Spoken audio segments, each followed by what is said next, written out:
Contracts 1 Revised General Principles. Today's chapter for discussion is last chapter Remedies from the subject Contracts 1 General Principles. This is my 204th lecture. Previous lecture 203 was in Telugu media. Dear friends, don't get confused. Up to 145 lectures I delivered exclusively in English media on 18 subjects, including some general lectures. After 145th lecture, around 15 to 20 lectures I delivered exclusively in Telugu on torts and family law for the benefit of Telugu media students from Andhra Pradesh and Telangana states in India. Now thereafter I started delivering both in English media and Telugu media simultaneously for the benefit of all the students. Today I wish to take up last chapter and important chapter from Law of Contracts 1 General Principles, that is Remedies chapter. Remedy: when a contract is created subject to criteria of section 2H and section 10 of the Indian Contract Act, that contract is said to be a valid contract. When once a valid contract is created, this contract imposes liability on both the parties, imposes contractual obligation on both the parties to the contract to strictly adhere to or comply with the terms and conditions of the contract. In other words, both the parties to the contract are under obligation to perform the contract. If due to some reason or other, if either of the two parties fails to perform the contractual obligation, that is said to be breach of contract. Breach of contract means failure to perform the contractual obligations. When two parties come together to enter into a contract to perform the same, promising to perform the same, that is contractual obligation, if one party fails to perform his obligation, the other party will be subjected to some loss or damage or some other problem. Then that person is called aggrieved party. The other party who suffered as a consequence of breach of contract or failure to perform the contractual obligation by the other party will have to seek some relief or remedy. That remedy or relief is can be had either from contacting the other party or his near and dear or some elder or through some counseling center. At final stage, he may approach the court of law to get appropriate relief for the loss sustained as a consequence of breach of contract by the other party. That relief or remedy or to loss or the relief to make good the loss suffered or to indemnify the loss suffered as a consequence of breach of contract by other party, that relief or benefit is called remedy. So there are several remedies, various remedies available in civil law and criminal law. In law of torts, I placed before you various remedies. Similarly, there are some remedies available in law of contracts. Whenever there is a breach of contract by one party, the other party can approach the court of law to invoking the provisions under the Contract Act to get some relief. So those reliefs are remedies are different kinds. There are 5 kinds of remedies available to the aggrieved party as a consequence of breach of contract by the other. Those remedies are: number 1, rescission of the contract; number 2, damages; number 3, quantum merit; number 4, specific performance; number 5, injunction. These are the 5 remedies, and according to Hansen, second to fifth 4 remedies are there. Anyway, what are these 5 remedies in brief? Rescission. First remedy is rescission. When two parties enter into a contract, subsequently both the parties neglect to perform the contractual obligation, but one party doesn't feel any inconvenience, and both the parties revoke the contract automatically. So one party revokes his offer and other party revokes his acceptance, then the contract gets terminated. In such situation, the contract is said to have been resigned. So decision. This is the first issue. A wants to sell the house, B wants to purchase the house. They speak together. There's some enter into agreement or without any agreement. But A doesn't come forward. A doesn't come forward to sell it, or B doesn't come forward to buy it. Both parties are silent. They remain silent for a long time. Thereafter, A sells the house to some other, B purchases the house or doesn't purchase from some other place, and both there is no any objection from either of the parties for whatsoever their action they take, that then the contract is said to have been resigned. This is what is called rescission. Second one is damage. Damage is compensation. Details I will explain you. What is damage mean? When one person breaches the contract, other person suffers some loss. That loss is called damage. There are different kinds of that is called damage. When the aggrieved party suffers damage, he can bring an action against the court for different kinds of damages, different kinds of whichever is most appropriate to his relief, to his grievance. There are different kinds of damages like general damages, special damages, nominal damages, exemplary damages, liquidated damages, like that. Different damages are there, details later. Next one, specific performance. When the aggrieved party for against breach of contract is not satisfied with any remedy, any compensation, he wants that the contract must be performed. Suppose A wants to sell the house, did not sell, then B will purchaser will insist the seller to execute sale.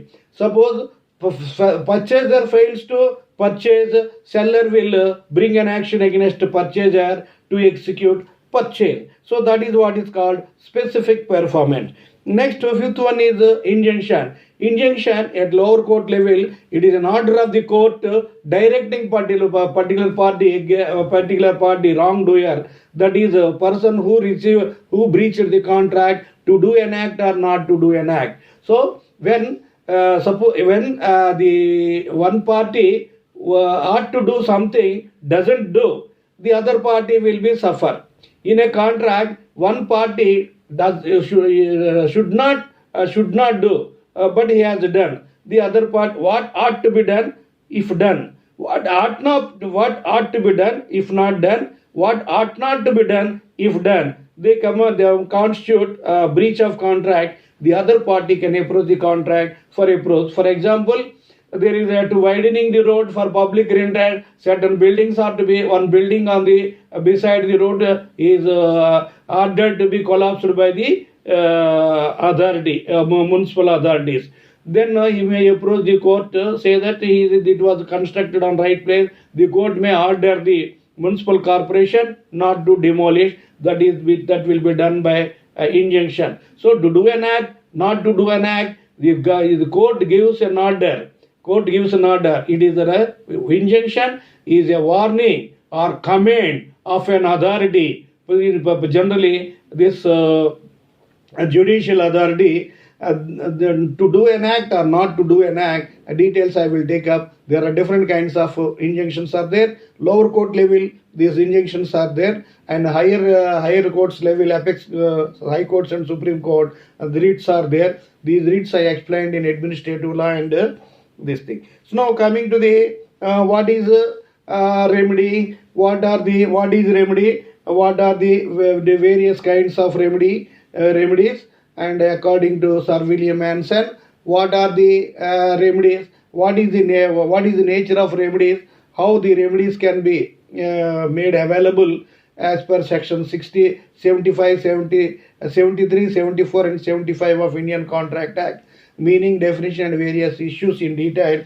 I will take up, dear friend. Before going to explain all these things in detail, let me take just 1 minute to pray God, pay homage to my parents, Mrega Apparao and late Srimati Kantaratnam, my beloved wife, Mrs. Balivada, Rega Tirumala Gauri. Let me express my heartfelt gratitude to all the godfathers who are instrumental for what I am now. I express my heartfelt thanks to all the authors of textbooks and publishers of articles and research papers and internet whose works I am making use of for bringing out this lecture.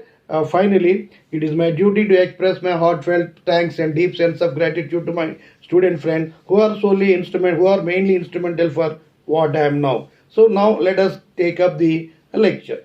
Meaning, remedy. When a contract is entered, valid contract is entered into, both the parties are supposed to discharge their contractual obligation. If one party fails to perform the contract, it is said to be breach of contract. Suppose he wants to sell the house, he doesn't sell, he abstains from selling later, it is breach of contract. B wants to purchase, subsequent having entered into agreement, B subsequently abstained from proceeding towards purchase, taking initiative towards purchase. That is breach of contract. If one party fails his contractual obligation, it amounts to breach of contract. When breach of contract or failure to perform the contract or non-observance of contractual obligation takes place, the other party is put to some loss or inconvenience or other problem. Then that aggrieved party can approach the court in seeking some remedy, invoking the provisions under the Contract Act. This is the meaning. So remedy is a relief, remedy is a redress, remedy is a benefit to make good the loss, make a consequence of the breach of contract. That is this thing. So these remedies are overall 5 categories. One is rescission, second one is rescission, second one is quantum merit, third one is specific, one is rescission, second one is damages, third one is quantum merit, fourth one is specific performance, fifth one is injunction. 5 kinds of remedies are available under a contract for breach of a contract. And then Sir William Anson, a distinguished jurist and the author of Law of Contract, in his 23rd edition, page 505, said that the remedies are 3 kinds: damages, quantum merit, specific performance, and injunction. He merged specific performance and injunction, but actually injunction is different, specific performance is different. Specific performance is different, but there is identically specific performance and injunction are there. So what the plaintiff wants to do, that is specific performance. He approaches the court to get that particular thing done. That is specific performance. So that is why Anson used specific performance and injunction in one concept. So this is totally here 4. And the Indian Contract Act provides Section 11 of the Indian Contract Act, Section 73 to 75 of Indian Contract Act under Chapter 11 provide 4 provisions. 73, Section 73 through 2 provisions are there. 74 1 provision is there. 75 1 provision is there. So these provisions are, according to Section 63, when a breach of contract is made, the aggrieved party can approach the court. When once the aggrieved party approaches the court for compensation, the loss must be proximate. The loss must not be too remote. When there is a breach of contract and the other party is expected to face some loss, the loss so faced must be commensurate to the breach committed, but it must not be excessive, extraordinary, too remote. For example, proximate means a loss as a consequence of the breach of contract must be in consonance with the breach committed by the one party. For example, a cyclist hits a pedestrian when a pedestrian is hit when a cyclist hits pedestrian, the pedestrian is expected to receive some injuries. The quantum of injury depends upon the speed applied by the cyclist, or the strength of whether it is a small cycle, big cycle, or the nature of cycle. We can expect certain extent of consequences. If the consequences so expected, consequences occurred or so expected, the consequence is proximate. Suppose the cyclist hits a pedestrian, the pedestrian falls on the by scooter.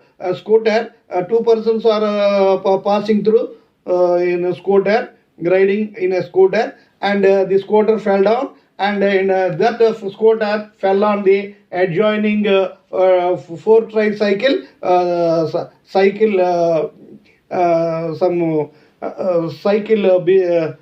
four-wheeler cycle shop, four-wheeler some vehicle where some snacks are prepared. That four-wheeler cycle four-wheeler contains some boiling oil. That boiling oil fell on the surrounding people who are taking snacks. So these are the consequences of the consequences take place. The cyclist is responsible for only injury suffered by the pedestrian, but he is not put to liability for the injury suffered by scooterist and scooterist. He is not supposed to, he is not asked to face the loss suffered by the vendor who is selling some snacks, and others who received injuries by taking the snacks.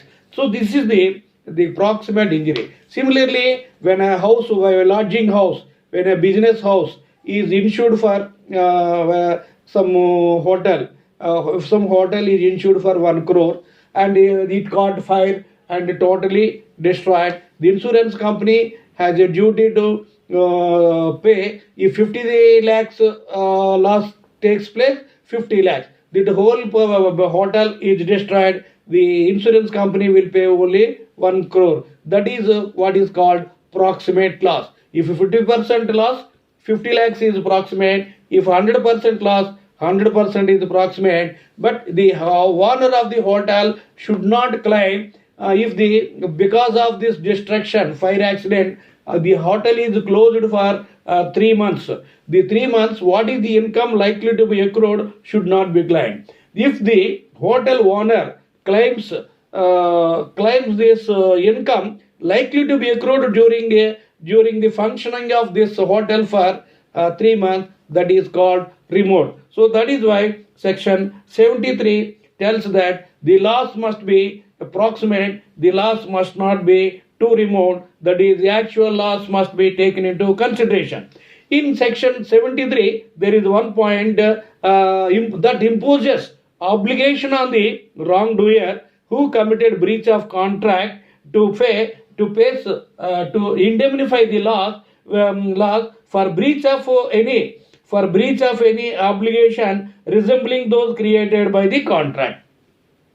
So here, for example, this is based on the principle of natural justice, quasi-contractual obligation, and some more clause also is there in under section 73. That is what, for example, A entrusted a contractor B to take up repairs of his house, and the contract is for 5 lakhs.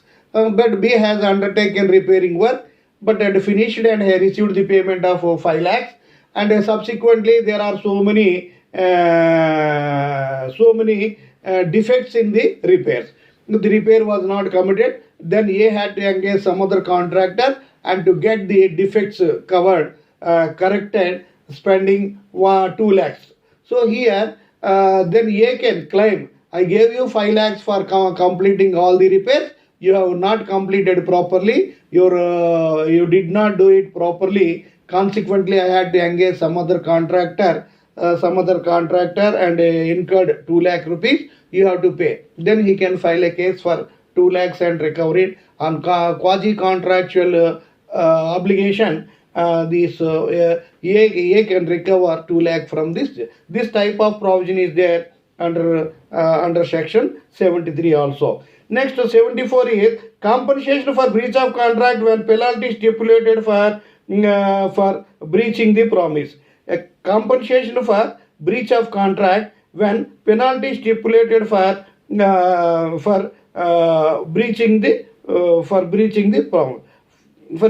promise. So here what happens is, suppose I tell you, A goes to one, A goes to B, A is a borrower, debtor, so B is a lender, and A says B, sir, give me 1 lakh rupees.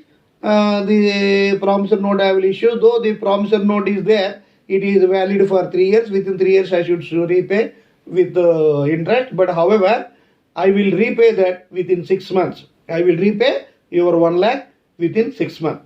In case I fail to pay within 6 months, I will give you 2 lakhs. So he wants to establish sincerity and honesty for repayment. He may say that. Or similarly, you can comfortably trust me. You give me. If I don't finish that work, I will repair your house for 5 lakhs. In case I fail to repair your house for 5 lakh, repair within 6 months, I will give you. I will not take I will do it for 3 lakhs only, or I will return 2 lakhs like this. Return 2 lakhs like this. So that is what is called. That is called some penalty imposed. In case he does so, he will be under obligation to meet that liability. Next one is, and this is practically we will say, you give me 1 lakh, you give me 10,000 rupees, I will give you within 5 days. If I don't give it, I will give you after, you give me 5,000, I will repay it in 10 days. If I don't give, I will give you 10,000, like that. In common conversation, we are coming across that type of statement is what section 74 of the Indian Contract Act speaks about. The 75 penalty. So compensation for partly and rightfully rescinding the contract entitled to compensation. For example, what happens is, in the first topic, source of remedy is rescission. Rescission means A and B enter into contract, and A neglects the contract, B neglects the contract, but both keep quiet, both are silent, the contract gets resigned and it gets terminated. Suppose A and B continue contract, A has partly performed the contract, and B resigned the contract, got the contract resigned, but however, B suffers some loss, and B can bring an action against the A for recovery. Here what happened is, so here if A partly performed the contract and B discharged the contract, A for part performance can bring an action against B for quantum merit, part performance. This quantum merit I will tell you later. So here A committed. Suppose the part performer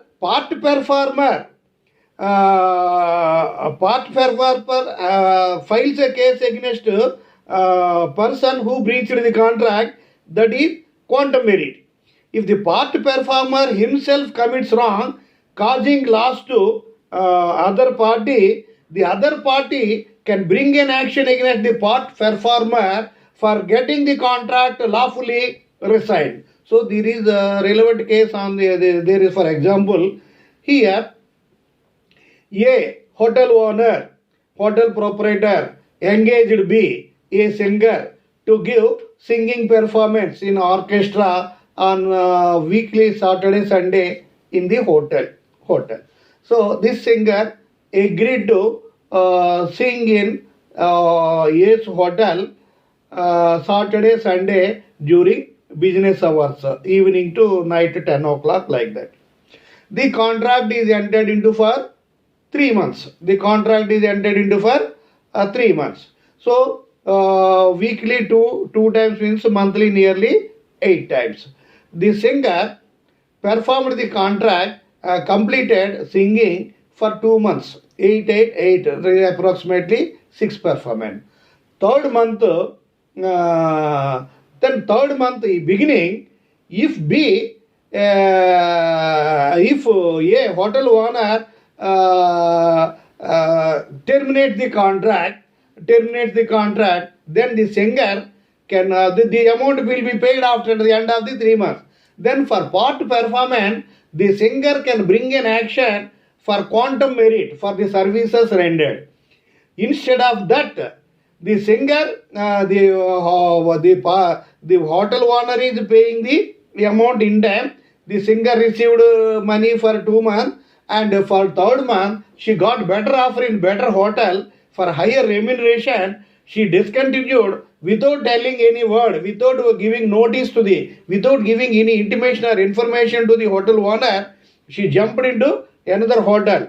Then then for breach of contract, the hotel owner does not file a case, but he gets the contract resigned. However, for not coming for the third month, whatever the loss the hotel owner suffers, for that he can bring an action against that singer. That is what is called lawful performance of the contract. If you lawfully resigning the contract, lawfully resigning the contract, the person who resigned the contract lawfully can bring an action against this. This is what Section 75 of the Indian Contract Act tells you. So these are the Section 73, 74 and 75. You see, now we proceed to kinds of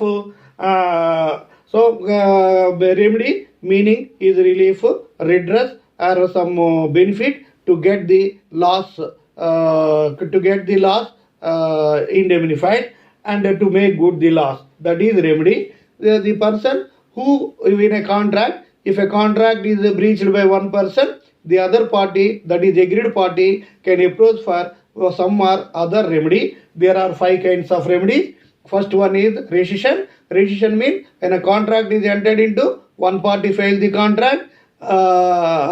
Rescission, when a contract is entered into, both the parties abstain from performing the contract. A doesn't make an attempt to perform, B doesn't make an attempt to perform contract. Both the parties do not take initiative to perform the contract. Then the contract gets resigned, or the contract gets cancelled, or gets terminated or discharged. That is rescission, with particular reference to if one party lawfully resigns the contract, with reference to Section 75, provides some relief to the other party if the other party gets the contract resigned lawfully. So this topic I had already told. That is rescission. Second type of Sir William Anson provided. Sir William Anson in his book Law of Contract, section 23rd edition, page number 505, provided 3 kinds of remedies as damages, quantum merit, and 3 specific performance and injunction. Actually there are 4 remedies. He has shown as 3 remedies. Next one is Indian Contract Act provided under chapter 11, section 73 to 75. These are the remedies. Now overallly we have to speak about 5 remedies. First remedy, rescission, has already been completed. The second one is damages. Second kind of remedy available to the aggrieved party under law of contract is damages. You know the words damage and damages. Damage is not singular, damages is not plural. The word damage means loss suffered as a consequence of breach of contract in law of contract, loss suffered for commission of a tort in law of torts. So here damage means loss sustained, loss suffered. Damages means the remedy or relief claimed through court of law for the loss suffered. Damage is injury, damages is compensation. Suppose a cyclist or a four-wheeler hits a pedestrian, then that cyclist or pedestrian approaches court. The injury suffered by pedestrian is called damage. He approaches the court for relief. That relief is called compensation. Compensation. That is why damage is different. Damages is different. So damages is one kind of relief or remedy available to the aggrieved party in law of contracts. There are five kinds of remedies. Therefore, there are five kinds of damages. First kind of damage is five kinds of damage. Five kinds of damage. So, here, before going to know about this damage, assessment of damages or calculation of damages or computation of damages.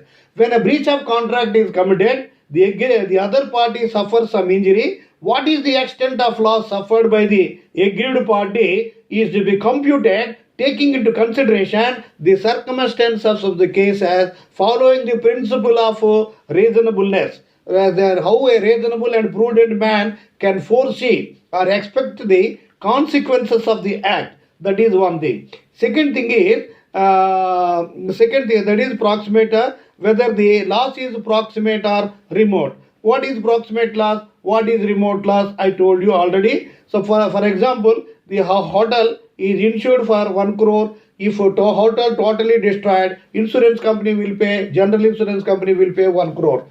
But the hotel owner can claim up to 1 crore only, but he cannot claim if the hotel is stopped for 6 months. What is the income likely to be accrued during 6 months? He cannot claim. That is, claiming income, profit is remote, and claiming insured value is proximate.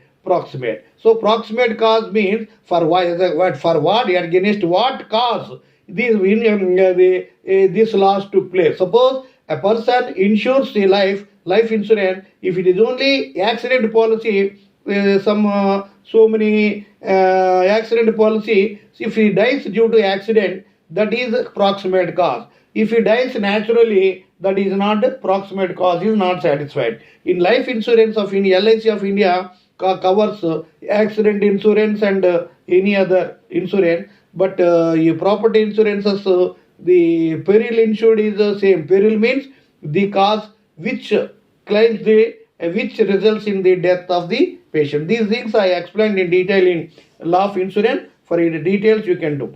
So here, assessment of damages. How the damages are to be assessed, how the damages compensation is to be calculated was explained in House of Lords in a very leading case, that is fixation of damages or assessment of damages or the damages. This assessment was laid down in a leading case, Hadley vs. Boxendale. This is 1854 case, Court of Exchequer, followed by House of Lords. In this particular case, Anderson, a distinguished jurist, laid down. Judge Anderson in House of Lords coined the rule. The principle of proximate loss and reasonableness is enunciated in this case.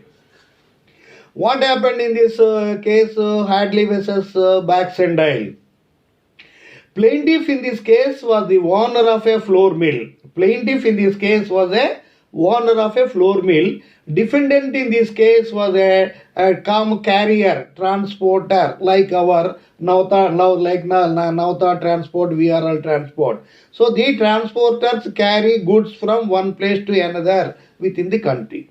What happened in this case was the plaintiff was the owner of a flour mill. He was running the flour mill.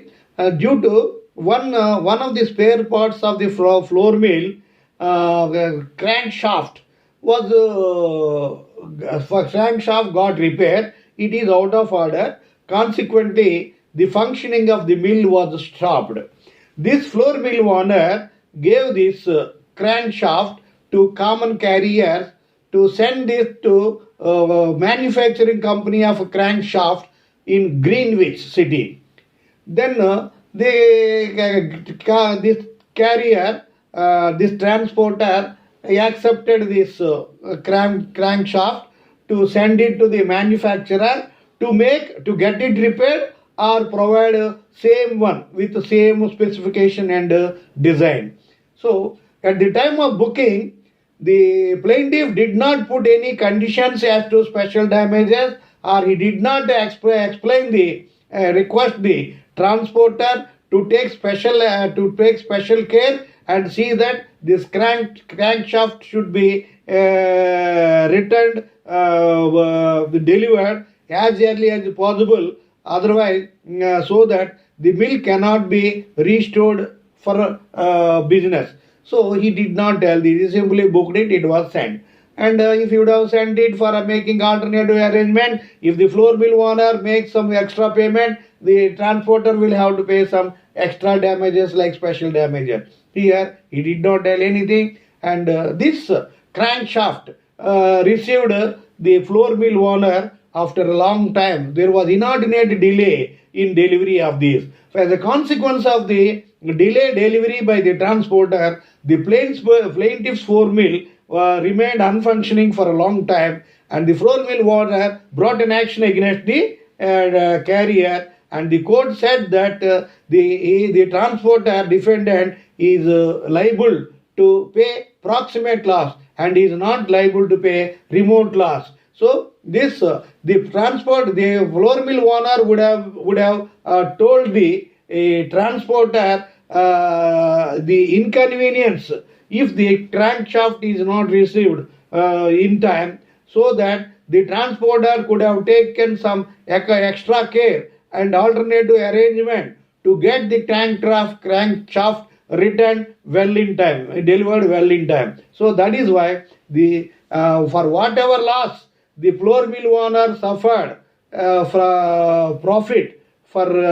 non-functioning of the floor mill, he cannot get. So whatever loss he suffered for delay, he was entitled to get. For functioning, like income accrued for non-functioning, he is not entitled to get. This is the decision given in this case. So this is what is called, the question may be asked in what is the rule laid down Hadley versus Baxendale. Then the question is asked like that. This case Hadley versus Baxendale was was decided by House of Lords through Anderson J. In this case, this case refers to fixation of damages or computation of damages or calculation of damages on the principle of proximate loss. Proximate loss, outweighing the remote consequences. You have to write, and you have to write the facts of the case, and this is it comes within the meaning of general damages or substantial damages or actual damages. Now coming to the kinds of damages. First one is general damages, substantial damages or actual damages. Mean whatever loss is suffered, that loss is to be paid by that loss is to be indemnified by the person who breached the contract. That is called actual loss. For example, in a promissory note, 1 lakh is given. 1 lakh is given. 1 lakh loan. If creditor brings an action against the debtor, 1 lakh principal amount, 10,000 rupees interest, 10,000 rupees court expenses, totally 1,21,000 will become the general damages or substantial damages or actual damages. Like the relevant case on this point is Hadley versus Baxendale. And the second one is special damages. Second kind of damages is special damages. What do you mean by special damages?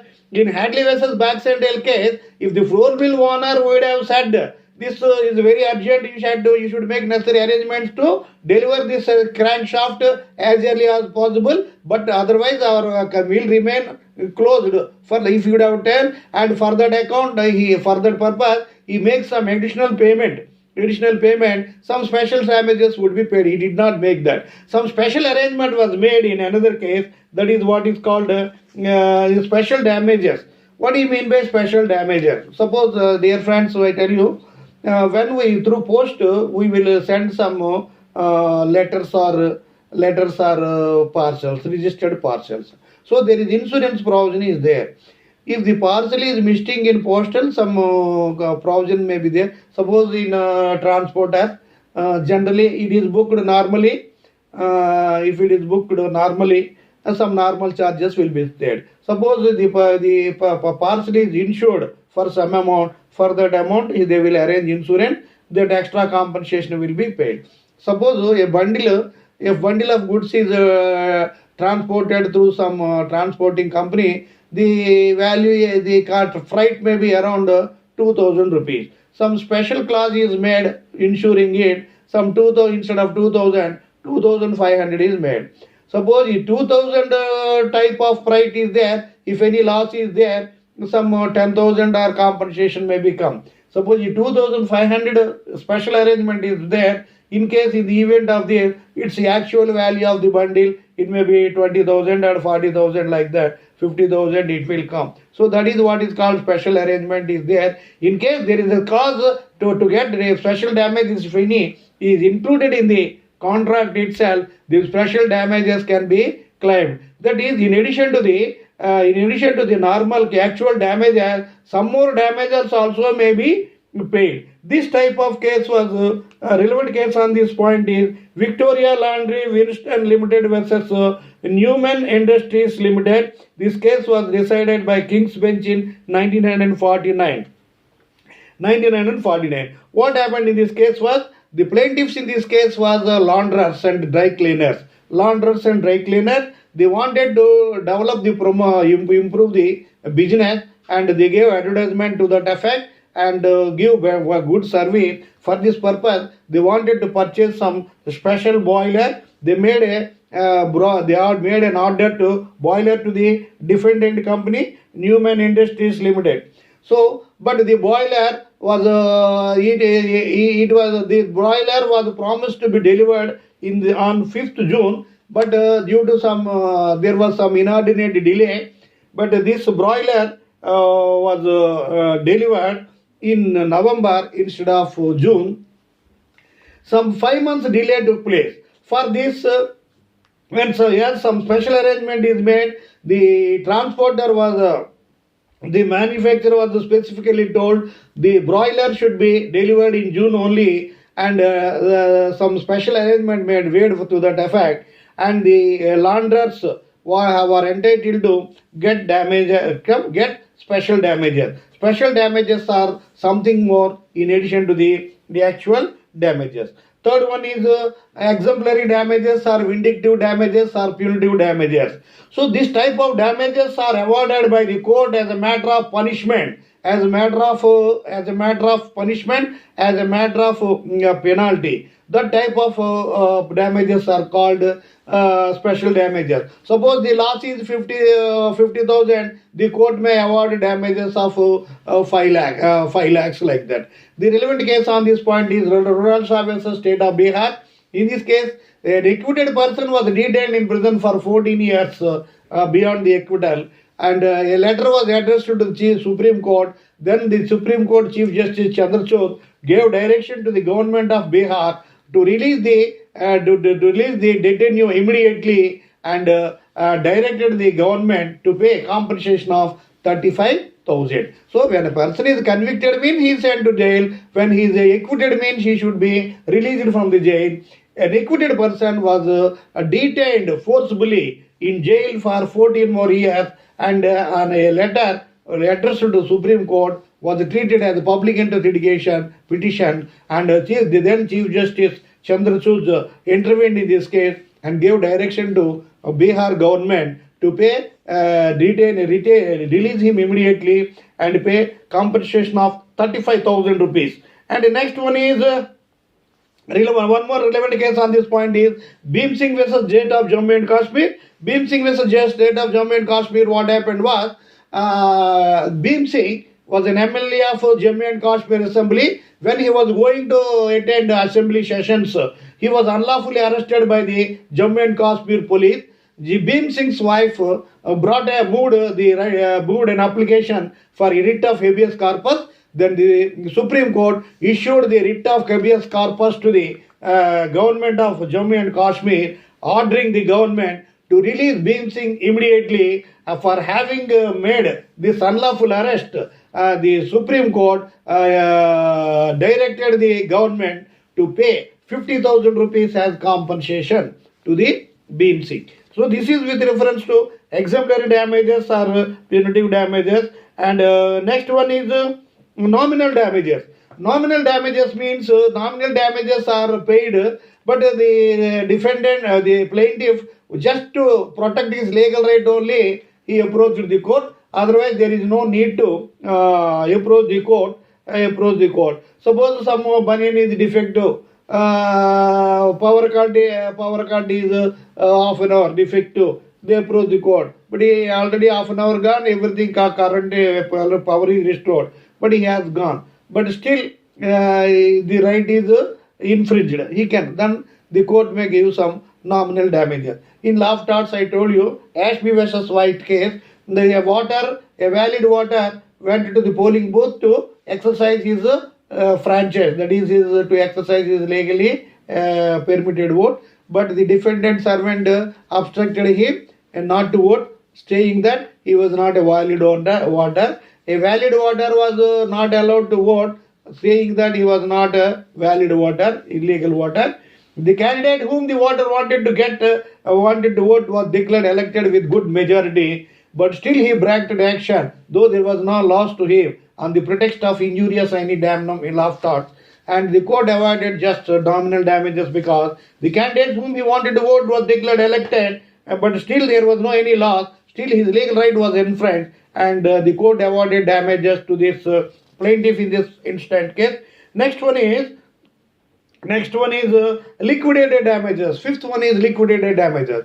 In contract, what is the amount of damages? What is the quantum of damages can be predicted in advance, but in unliquidated damages in law of tort cannot be predicted, cannot be determined in advance. Then liquidated damages means what is the amount of damages has already been known to parties. Suppose in promissory note, 1 lakh loan, 1 lakh principal amount, 10,000 rupees interest, 10,000 rupees court expenses. If the court gives decree, around 1,20,000 will be paid, is what the parties and all the concerned will be able to know. Suppose in law of torts, the amount of damages or quantum of damages cannot be foreseen, cannot be expected, cannot be determined in advance. For example, a four-wheeler hits a pedestrian and a pedestrian dies.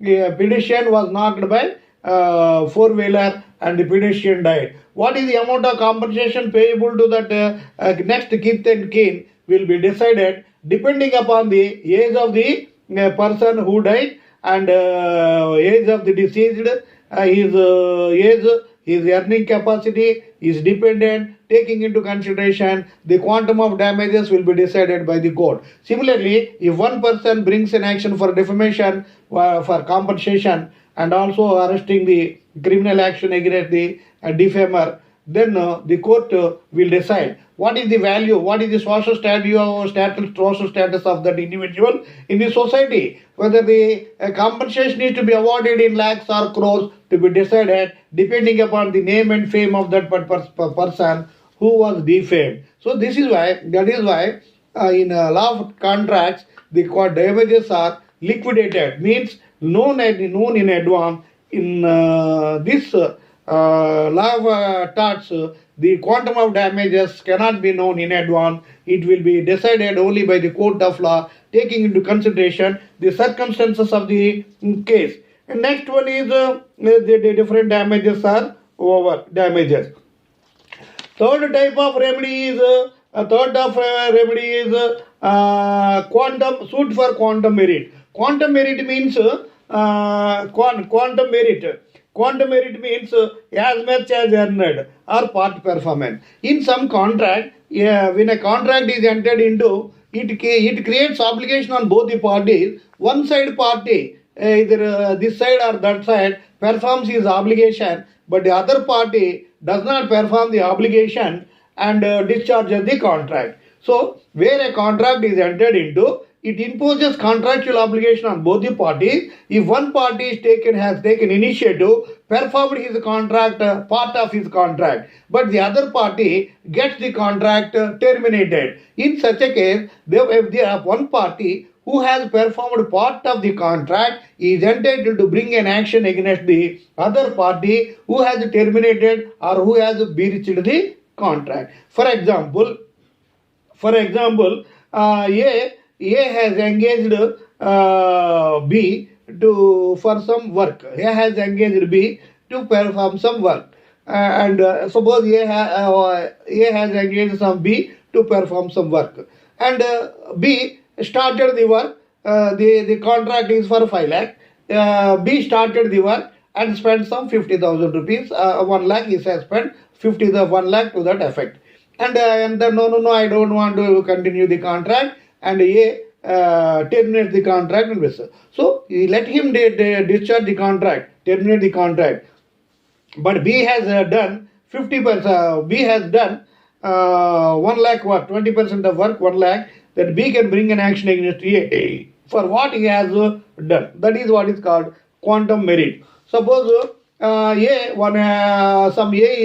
company appoints an employee, a manager, and but the appointment casually the appointment is made as due to emergency. That person joined as manager and started discharging his duties, and the appointment is to be approved or ratified by the managing committee. In the managing committee, the appointment is not ratified due to some reason or other reason.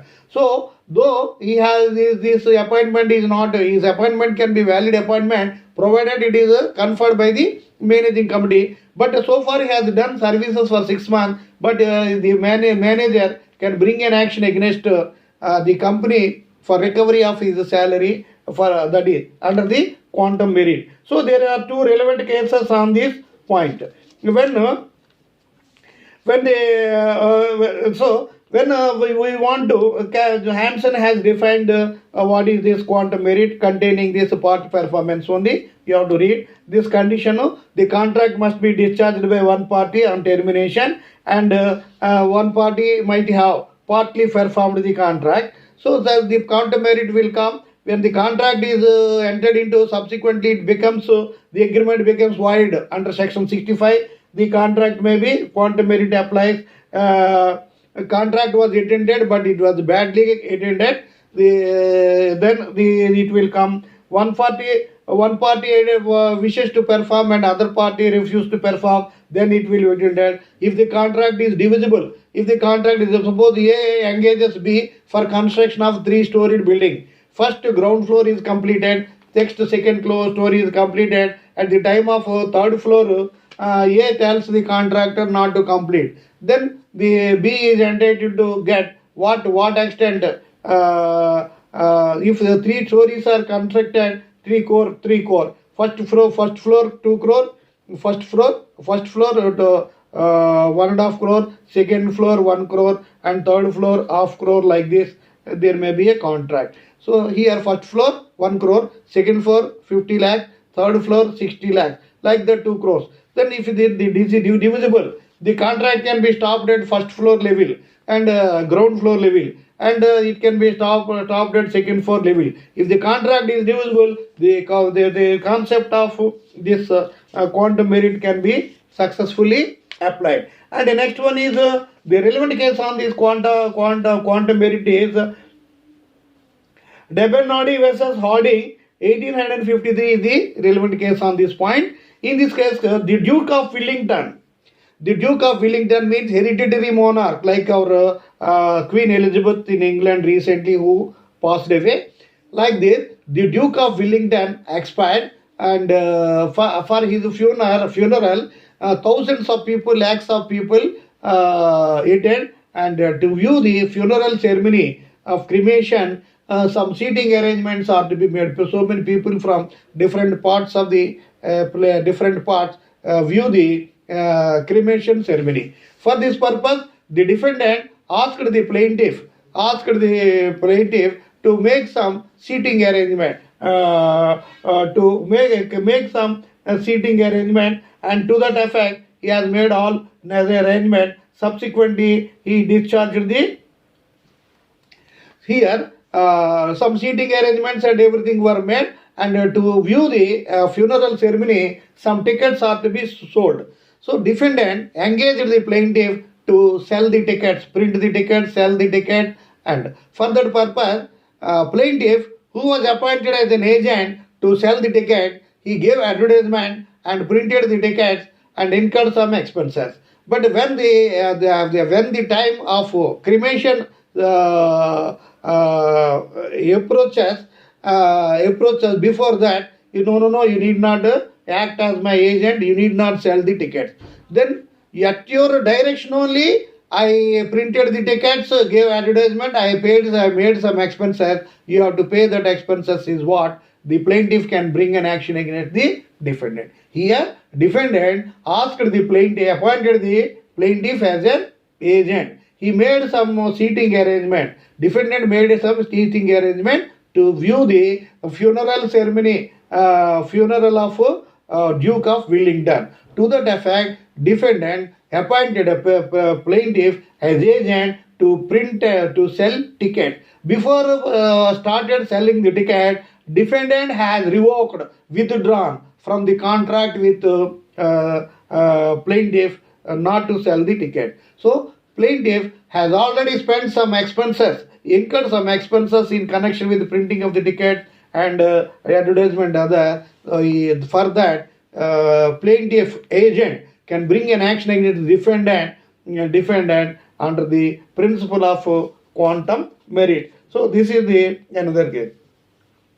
So here there is one more relevant case on this point is Craven Ellis versus Canon Limited. In this case also, just like manager example, in this case the defendant company appointed the plaintiff as managing director. The managing director, the plaintiff resumed duties as managing director and started serving as managing director. As per the articles of association of the company, the appointment is to be ratified. But in the general body meeting, as the annual general body meeting, the main company authorities did not ratify the appointment. So his appointment was rendered illegal, not valid. However, though the appointment was not valid, till then he acted as managing director. The managing director, under the principle of quantum merit, can bring an action against the company to get the salary emolument for the services rendered till then. And this is third one. Fourth one is suit for specific performance. Suit for specific performance. There are certain cases in which if one party breaches the contract, the other party approaches the court for performance of the contract. The plaintiff is not satisfied with damages or any other relief. He wants only performance. For example, A and B enter into contract. A wants to sell his house for 50 lakhs. B is ready to pay 50 lakhs. He might have given some advance of 5 lakhs or 10 lakhs. Subsequently, some capital is proposed in that particular area, or some big industry is likely to come to that area. The 50 lakh house rose to 50 lakhs house or land rose to 1 crore, and seller tried to avoid the contract. Then seller tells, no, I want to terminate the contract. I will give you 5 lakh or 10 lakh advance. In addition to that, I am ready to give you 5 more lakh. Then the purchaser is not happy. No. This land or house value rose to double. I don't want anything. I wanted only specific performance. He approaches the court and requests the court to pray the court to order the seller to execute the contract of sale only. Similarly, a seller also may buy against purchaser if the rates come down. Just like if the capital is already the proposed capital, some in a particular area, a capital is proposed so that the land rates increase. There is a tremendous hike in land rates, and when subsequent government took decision to shift the capital to some other place, the so-called lands which were claiming high price have come down. It's like that. If in such case purchaser tries to avoid purchase, the seller can insist the purchaser for specific performance. Specific performance means for what purpose the contract has been entered into. The contract must be performed in strict adherence or strict compliance to the contractual terms and conditions only. And the either of the party, if one party breaches the contract, the other party can approach the contract, direct requesting, praying the court to direct the person who breached the contract to perform the contract. And last one is injunction. Injunction literally means it is a warning or direction by appropriate authority, administrative authority or judicial authority. Injunction is an order or command of the court directing an individual or group of individuals or an institution or an organization to do something or not to do something or abstain from doing something. Such an order given by the court in a lower court, it is called injunction. Similar order through document is issued by the higher courts like high courts and Supreme Court. We call it as writs. In writs, 5 kinds of writs: writs of mandamus, habeas corpus, mandamus, prohibition, quo warranto, certiorari, quo warranto. 5 kinds of writs I explained in administrative law and constitutional law classes. You can follow that. And here injunction. Injunction means suppose I am having a field. I am having some field, and beyond that one more field is there. There was some water is there, but my neighbor is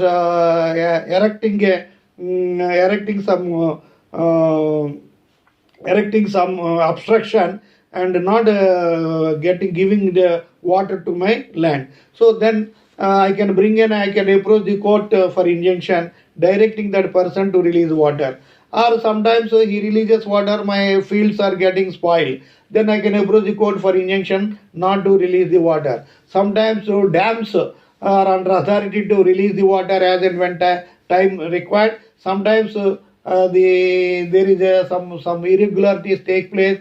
The dam authorities do not release the water, and the concerned landlord can bring an action against that dam authorities to release the water. So to do an act or not to do an act. For example, in order to widen the roads, certain buildings may be demolished.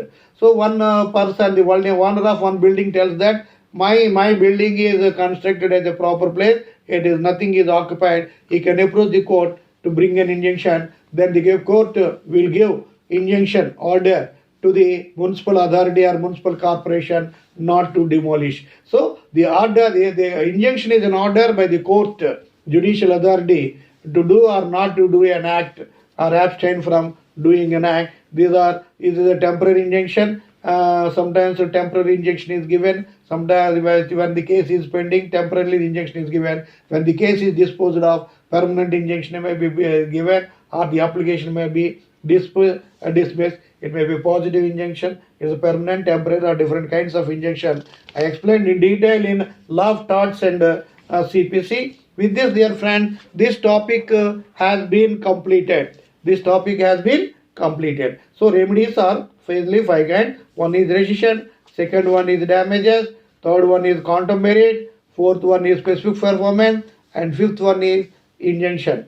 Thank you very much for your patient hearing. Thanks a lot.